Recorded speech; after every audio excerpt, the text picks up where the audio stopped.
situs Kibuyut Sirnajaya. Saat dikonfirmasi, nama situs diberikan karena di dalamnya terdapat sebuah makam yang dikeramatkan oleh masyarakat sekitar. Kita sudah mengetahui tentang adanya sebuah makam tua. Pengunjung yang berziarah semakin banyak dari berbagai daerah. Untuk bisa datang ke tempat ini, bisa melalui dari kota Rangkas Bitung menuju arah selatan yang biasanya tempuh 90 menit menggunakan kendaraan bermotor. Dahulu tempat ini merupakan wilayah ketika melintas tersebut. Saat di gerbang, kita akan menuju naik ke atas untuk bisa memasuki wilayah situs Kibuyut Sirnajaya.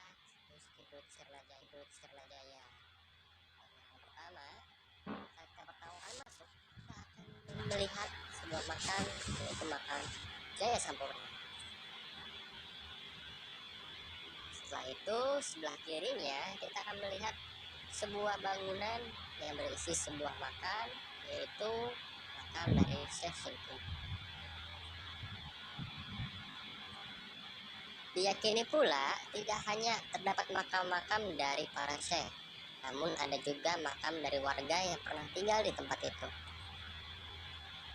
Setelah dari halaman bagian depan, kita akan bisa melihat kembali berbagai makam yang ada di sebelah kiri, yang cukup masuk sedikit ke dalam hutan, dan tidak jauh dari makam situs Kibuyut Sirnajaya.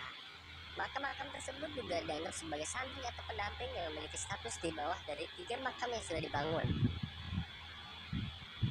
Anggapan ini muncul karena berdasarkan temuan makamnya yang terdapat banyak batu andesit yang bertumpuk dengan posisi batu yang banyak, sehingga dianggap sebagai syekh atau memiliki derajat yang lebih tinggi dibanding makam-makam yang ada di situ. Sedangkan makam-makam yang mendampingi terdiri dari Jasari, Antaboga, Rasaboga, dan Kibuyut Langlang hanya terdapat tanah yang datar dan ditandai dengan adanya batu yang berada di bagian kepala dan kaki. Nah, untuk melihat bagaimana bentuk makam sebelum permanen, bisa melihat dari sebuah makam yang berada di paling sudut dahulu sebelum dibangun, bentuk kuburannya sangat mirip dengan tempat ini. Selain dari makam tadi, ada juga peninggalan-peninggalan yang memiliki nilai tertentu, seperti sebuah batu yang berdiri tegak dengan nama Kibuyut Tunggal yang sudah lama ditemukan namun baru beberapa tahun ini diangkat.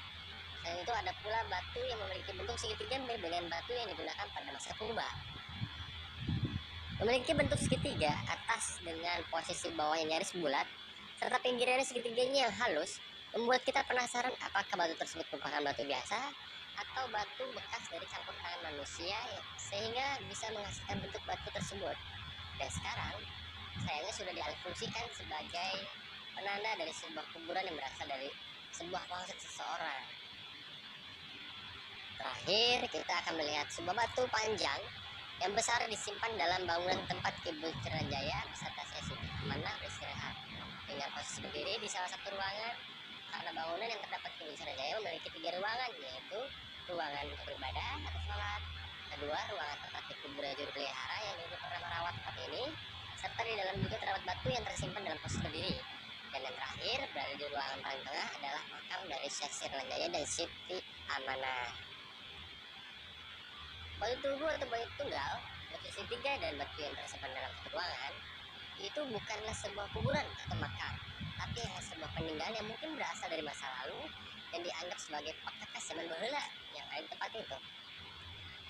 Nah, informasi terakhir adalah makam Kibuyut Sirnajaya dan Syekh Siti Amanah. Menurut juru pelihara, bahwa Syekh Kibuyut Sirnajaya dan Syekh Siti Amanah merupakan seseorang sepuh atau kekoltan dari zaman dahulu yang pernah tinggal di tempat tersebut.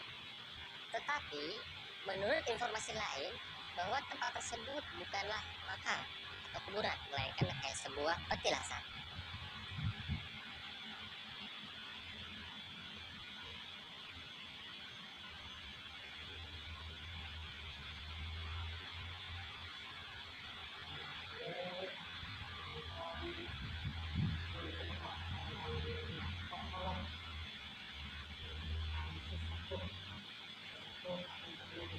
Ampun, ampun, ampun,